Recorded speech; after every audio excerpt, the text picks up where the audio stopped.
Hola a todos, bienvenidos a nuestro programa El Espiritismo Responde. Nuestros nombres son César y Yuri. Ambos somos partes del Centro Espírita Chico Javier aquí en la ciudad de Sherbrooke, Canadá. Es un placer tenerlos con nosotros en este espacio donde nuestro propósito es brindarles información, claridad, consuelo a través de las enseñanzas y la sabiduría de la doctrina espírita. Cada semana nos adentraremos en temas variados, desde lo cotidiano hasta dilemas existenciales, pero siempre desde la perspectiva del espiritismo.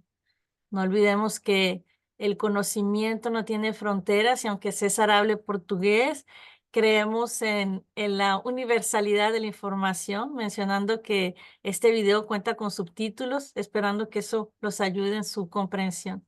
Gracias por estar aquí y cada pregunta realmente es una oportunidad para aprender, así que los invitamos a que nos envíen sus inquietudes a través de nuestras redes sociales, a través de nuestro sitio web. Queremos escucharlos, queremos acompañarlos en este viaje de entendimiento, en esta nueva aventura hacia la luz del conocimiento. Así que sin más preámbulos, comenzamos. Hola, César. Olá, Yuri. Olá a todos. Graças. Muito feliz de estarmos juntos mais uma vez. Gracias, César. Recibimos una pregunta muy importante que dice respecto a las pruebas que enfrentamos en nuestra vida. Entonces la pregunta dice así: ¿por qué si elegimos nuestras pruebas antes de reencarnar, aquí nos parecen tan difíciles e incluso insuperables? Esta pregunta, César, nos lleva a muchas otras, ¿verdad? Pero una de las interrogaciones más frecuentes que recibimos respecto a las selecciones de las pruebas es saber si todos los espíritus eligen sus pruebas antes de reencarnar. ¿Será que todos tenemos esa autonomía? ¿Será que todos participamos integralmente en la planificación de nuestra reencarnación? ¿Será que otros escogen por nosotros? ¿Cómo el espiritismo responde a estas preguntas, César?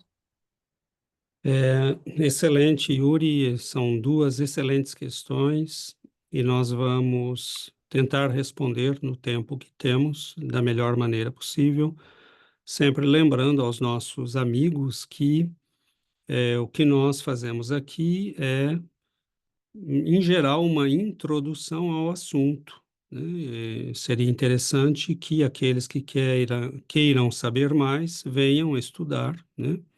Nós temos grupos de estudo em espanhol, em português, então fazemos o convite a todos. Nós, quando desencarnamos, chegamos no plano espiritual e muitas vezes nós constatamos, né, pelo nosso estado, pela facilidade ou dificuldade com que chegamos na vida espiritual, nós podemos, com a ajuda dos nossos benfeitores, avaliar, né, aquilo que vivemos na última existência terrena. Todo espírito de condição mediana que tem conhecimento do bem e do mal, em geral, ele pode participar, né, do planejamento da sua próxima existência. E isto depende do nosso grau de maturidade, de inteligência, de conhecimento das leis espirituais. Em geral, nós somos auxiliados pelos nossos benfeitores porque eles veem muito mais do que nós. Inclusive, conhecem o nosso passado, que não é acessível para todos nós, só porque somos espíritos ou estamos desencarnados, não quer dizer que nós tenhamos acesso ao nosso passado. Mas, quando não temos condições de fazer o planejamento das nossas vidas, onde vamos nascer, em que contexto, em que condição social, em que família, em que país, em que cidade, os nossos benfeitores vão nos auxiliar neste planejamento e muitas vezes vão fazê-lo por nós. Mas se nós temos uma condição mediana, se estamos conscientes da nossa situação, se temos consciência do bem e do mal que fizemos, das consequências que nossos atos geraram, então nós podemos participar deste planejamento, sempre sob a supervisão de espíritos mais esclarecidos. Se somos, né, em raros casos, quando temos já uma certa evolução, então nós podemos planejar quase que por nós mesmos, mas são casos ainda muito raros, né? Então essa é a primeira parte da questão, e a segunda é, supondo que nós estejamos conscientes, né, e participamos do processo de escolha da nossa vida. O que vamos viver, com quem vamos viver. eh, Às vezes planejamos até a pessoa que vamos encontrar para um casamento, para termos uma família, a condição social que será melhor para nós. A questão é que muitas vezes na vida espiritual nós temos uma visão muito ampla e às vezes até temos acesso ao nosso passado recente, não todo ele. Mas, por exemplo, eles podem nos mostrar por que nós escolhemos, antes de reencarnar para a última existência que tivemos, por que nós escolhemos os sofrimentos que escolhemos, em função de atos de nosso passado que nós queríamos resgatar. Então, eles podem nos dar acesso novamente para que nós possamos avaliar a nossa última vida, o que vencemos, o que não vencemos, né? O que foi um sucesso, o que não foi. E neste momento, nós, às vezes, em face, né, mesmo do sofrimento que vivemos voltando à vida espiritual, nós escolhemos as provas que vamos ter. E, às vezes, somos até muito duros na escolha. Os espíritos, às vezes, nos dizem: não, não, não, você não tem condições de aguentar tudo isso, né? Calma lá, né? Vamos devagar. E eles, às vezes, até nos fazem reconsiderar certas escolhas, né? A pessoa pode dizer: eu quero nascer com uma doença, eu quero nascer num lar muito pobre, com muitas dificuldades, eu quero sofrer muito, e eles dizem: não, você não vai aguentar isso, né? Então, vamos devagar. E, às vezes, eles nos dão até condições muito melhores do que aquelas que nós merecemos, né? Mas, uma vez reencarnados, nós esquecemos. Por que esquecemos? Porque nós não podemos lembrar de todos os nossos crimes do passado. Porque, infelizmente, nós temos um passado com mais problemas do que com coisas bonitas.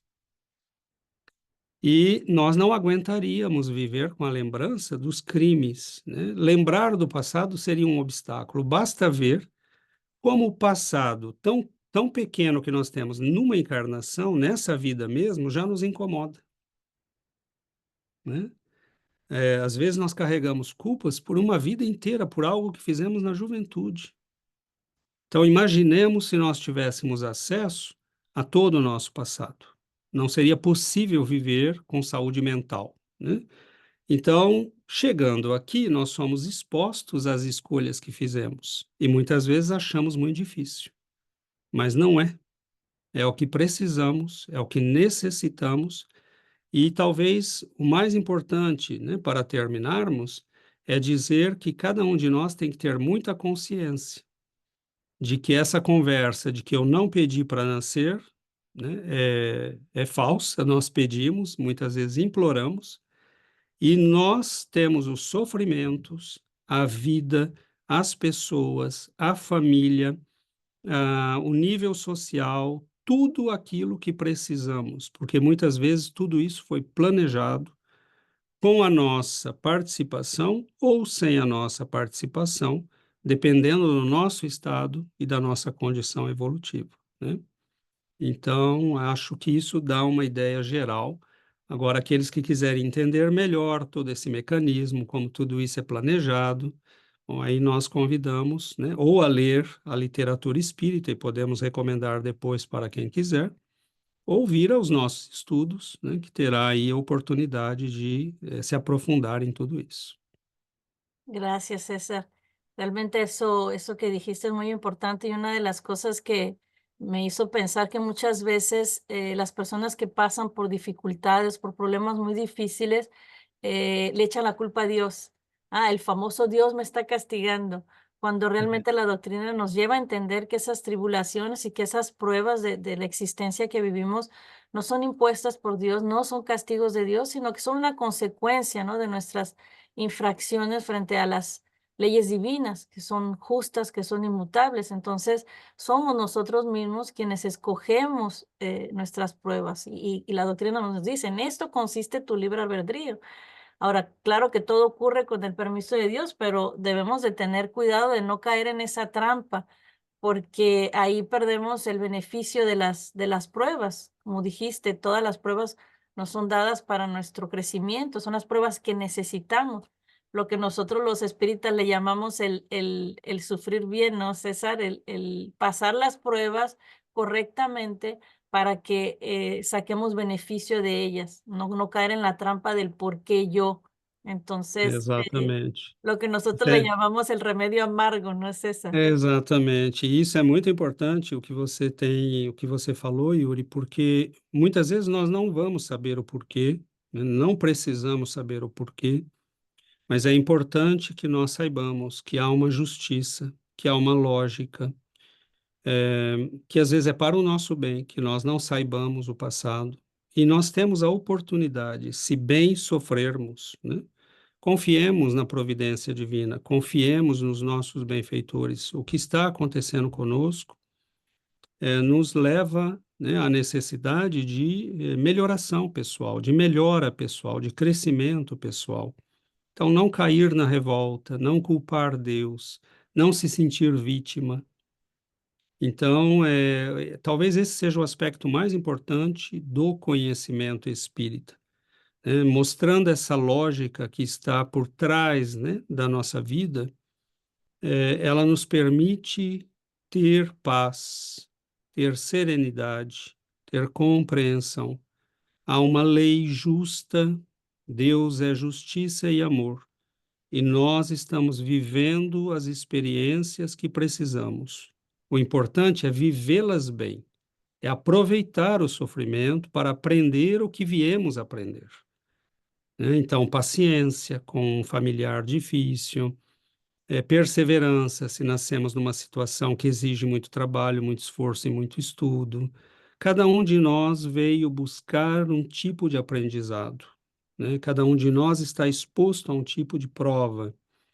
E cada um de nós pode ter uma missão que lhe é própria também, né? Então, confiemos na justiça divina, pois há uma sabedoria regendo o universo, conduzindo o universo, né? As coisas não estão acontecendo por acontecer, né? Então, isso é muito importante no conhecimento espírita.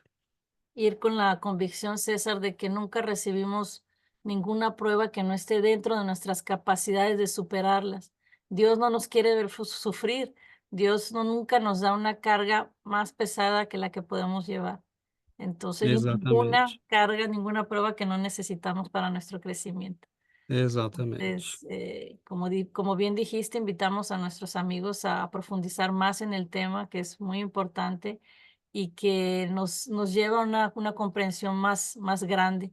Y no desanimarse cuando las pruebas no son superadas, porque mismo ahí Dios utiliza esos fallos o esas caídas para algo mejor, ¿no? Cuando no las superamos, muchas veces eso se revierte en una búsqueda real, ¿no? Y verdadera del progreso que necesitamos. Entonces, exatamente. se convierten esos fallos o esas derrotas que podemos decir se convierten en herramientas de crecimiento para nosotros. Entonces, bueno, muchas gracias, César. Graças, Hasta Yuri. la próxima. Hasta la próxima.